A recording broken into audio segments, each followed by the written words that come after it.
Halo, selamat datang di sesi Kupas Tuntas. Jujur aja nih, kalau belakangan ini kamu buka aplikasi investasi terus rasanya pengen jantungan gara-gara ngelihat porto isinya merah semua, tarik napas dulu.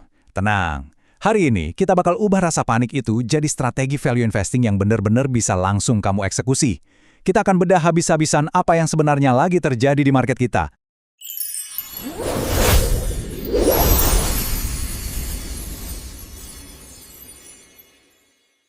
Oke, mari kita hadapi kenyataan yang pahit ini. Kenapa sih portofolio kita tiba-tiba berdarah-darah? Yang bikin makin pusing, kenapa saham-saham perbankan raksasa yang biasanya jadi benteng pertahanan paling aman, sekarang malah jadi biang kerok minus paling gede? Kepanikan di kalangan investor retail tuh bener-bener kerasa banget sekarang. Tapi ya, panik itu biasanya muncul murni karena kita nggak punya gambaran besarnya. Nah, ini peta jalan kita buat sesi kali ini. Pertama, mengapa saham bank besar turun? Kedua, efek domino makroekonomi. Ketiga, sentimen pasar versus keretakan fundamental. Keempat, strategi average down yang cerdas.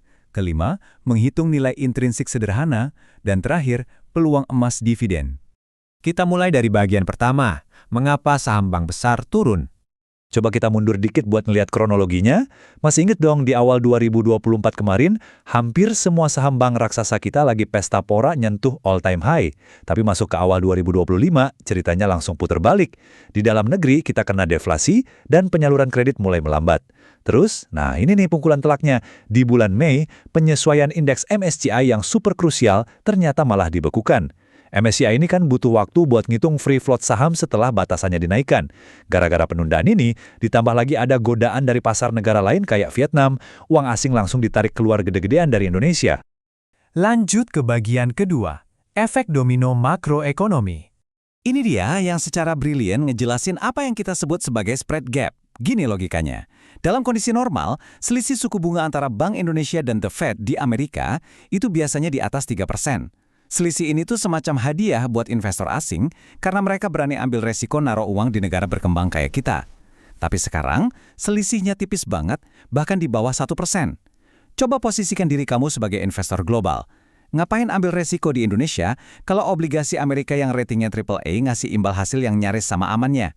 Ya jelaslah mereka milih pulang kampung bawa duitnya. Nah, akibat langsung dari kaburnya dana asing tadi, berasa banget di nilai tukar kita. Rupiah sempat melemah parah sampai tembus 17.300 per dolar AS. Bayangin aja gimana pusingnya perusahaan-perusahaan yang harus impor bahan baku pakai dolar atau yang kebetulan punya tumpukan utang dalam bentuk dolar. Laba kuartal pertama mereka udah pasti tergerus habis-habisan cuma gara-gara selisih kurs ini. Buat sektor perbankan sendiri, kondisi ekonomi yang lagi lesu ini ngebangunin monster bernama CKPN. Kita pakai bahasa manusia aja ya. Intinya, waktu ekonomi lagi seret dan penyaluran kredit melambat, orang kan makin susah bayar cicilan. Nah, bank itu diwajibkan buat nyisihin uang tunai sebagai bantalan, jaga-jaga kalau nasabah beneran gagal bayar. Uang bantalan inilah yang dicatat sebagai beban, yang otomatis langsung makan laba bersih si bank. Waktu laba kelihatan turun gara-gara CKPN ini bengkak, wajar aja kalau investor retail langsung panik berjamaah. Tapi mari kita lihat gimana ini semua saling berkaitan. Investor yang smart tuh nggak cuma ngelihat ke kaca spion alias data masa lalu. Mereka ngelihat yang namanya LER atau Loan at Risk. Ibaratnya ini radar deteksi dini yang isinya daftar pinjaman dari kolektibilitas 2-5 alias calon-calon gagal bayar. Kalau angka LER ini ternyata pelan-pelan mulai nyusut, wah, itu sinyal emas. Artinya ke depan beban CKPN juga bakal ikut turun, laba bakal meroket lagi, dan secara fundamental bank tersebut sebenarnya lagi makin sehat walaupun harga sahamnya lagi diskon gede-gedean. Sekarang, masuk ke bagian ketiga, sentimen pasar versus keretakan fundamental. Perbedaan dua hal ini ibarat bumi dan langit. Kalau harga saham turun murni gara-gara duit asing lagi rotasi aja, atau gara-gara geopolitik di negara antah berantah, sementara operasional perusahaannya lancar jaya dan labanya stabil, siap-siap. Itu adalah peluang beli yang luar biasa. Tapi sebaliknya, kalau harga turun gara-gara fundamentalnya beneran repak, kayak kehilangan pangsa pasar atau kredit macet yang meledak nggak terkendali, nah, itu baru namanya bahaya. Evaluasi ulang dan jangan ragu buat cut loss. Zaman sekarang, value investing tuh bukan cuma soal ngelihat rasio P/E masa lalu aja loh.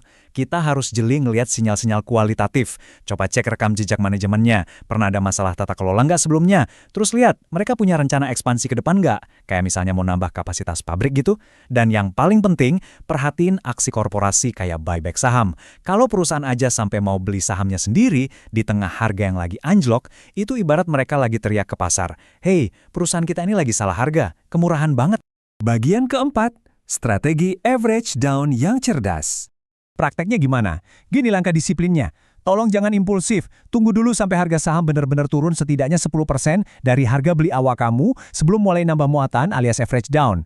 Terus, pastiin lagi kalau turunnya murni karena sentimen. Nah, khusus buat saham bank-bank raksasa yang pergerakannya sangat disetir sama duit asing, tahan dulu deh nafsu buat beli agresif, mending sabar nunggu sampai ada kejelasan dari indeks MSCI di bulan Juni nanti. Biarkan market yang ngasih konfirmasi.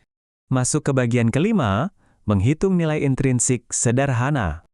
Nggak usah pusing harus jadi jenius matematika. Pakai aja model discounted cash flow atau proyeksi diskonto EPS yang simpel. Kuncinya di sini, proyeksikan dengan sangat konservatif dan cukup untuk 5 tahun ke depan aja. Kenapa nggak 10 tahun? Ya karena masa depan yang terlalu jauh itu sangat rentan sama kejadian tak terduga. Kita belajar banyak banget dari pandemi kemarin kan, di mana satu kejadian tiba-tiba bisa ngerubah total semua asumsi di bursa saham. Jadi, poin krusialnya adalah value investing itu butuh kesabaran ekstra. Kita nggak lagi scalping cari untung kecil-kecilan.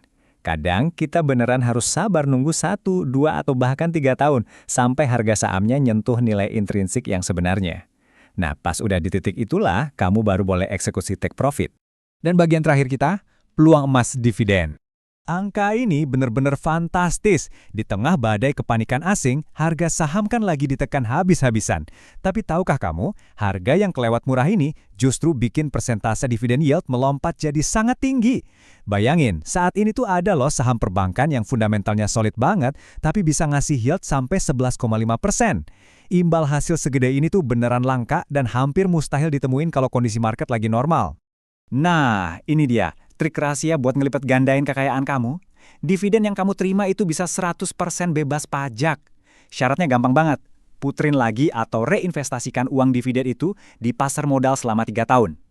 Kalau enggak, ya kamu harus rela dipotong pajak 10%. Coba deh bayangin efek bola salju atau compounding interest dari dividen belasan persen yang masuk ke kantong kamu utuh tanpa dipotong pajak sepeser pun. Sebagai penutup di sesi kupas tuntas kali ini, saya mau nantangin kamu. Coba deh buka lagi aplikasi investasinya. Lihat baik-baik porto kamu yang warnanya merah itu. Terus, tanyain jujur ke diri sendiri pakai kerangka berpikir yang baru aja kita bahas. Apa saham yang lagi kamu pegang ini emang fundamentalnya udah retak? Atau jangan-jangan, tanpa kamu sadari, kamu justru lagi megang tiket emas peluang beli seumur hidup? Jawabannya ada di tangan kamu sendiri. Teruslah belajar, tetap rasional, dan sampai jumpa di sesi kupas tuntas selanjutnya.